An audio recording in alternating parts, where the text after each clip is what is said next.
और हमारे महाराष्ट्र में एक नामदेव महाराज कहकर है, वो विठल यानी नारायण के ही अवतार है। पांडुरंग कहते हैं हमारे यहां, विठल भी कहते हैं, पांडुरंग भी कहते हैं, ठीक है, विठू माउली भी कहते हैं और कृष्ण भी कहते हैं। वही जो है कि उन्होंने, वो भी तो इंसान थे। मैंने भी ये सोचा कि वो भी तो इंसान थे, कि वो श्री कृष्ण भगवान जी को भोजन खिला सकते तो उनकी भक्ति कैसी होगी, भगवान उनको दिखते थे तो उनको क्या ज्ञान होगा, वो भी तो इंसान थे।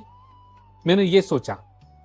फिर उसके बाद ये सोचा कि जो हमारे यहां महाराष्ट्र में जगत गुरु कहकर भी उन्हें संबोधित करते हैं, उन्हें कहते हैं संत तुकाराम महाराज जी। वो एक में वो हमारे महाराष्ट्र के संत है जो अपने शरीर के साथ सीधा नारायण के धाम में यानी वैकुंठ धाम में वो ये देह लेकर चले गए।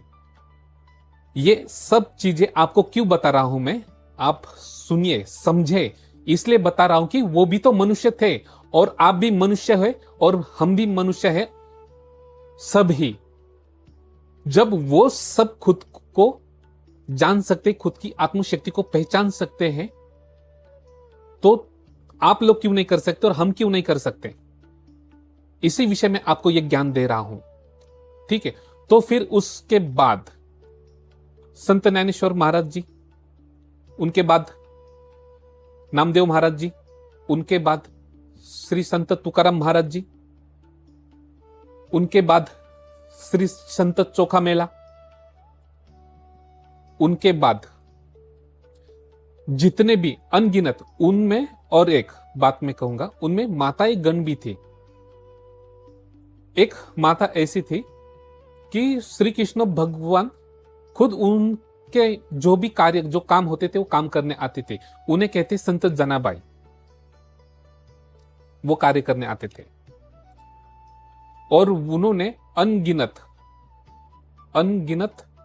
भक्ति में स्तुतियां लिखी हुई है उन्होंने, अनगिनत, ठीक है। वो भी तो मनुष्य ही थे।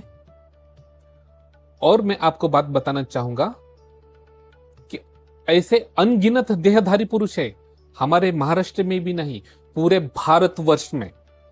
भारतवर्ष में ऐसे ऐसे महंत होकर गए हैं कि उन्होंने खुद को आत्मसात किया है। मतलब जिनको आत्मसात हुआ है, जिन्होंने खुद के शरीर के भीतर ही ईश्वर को देखा,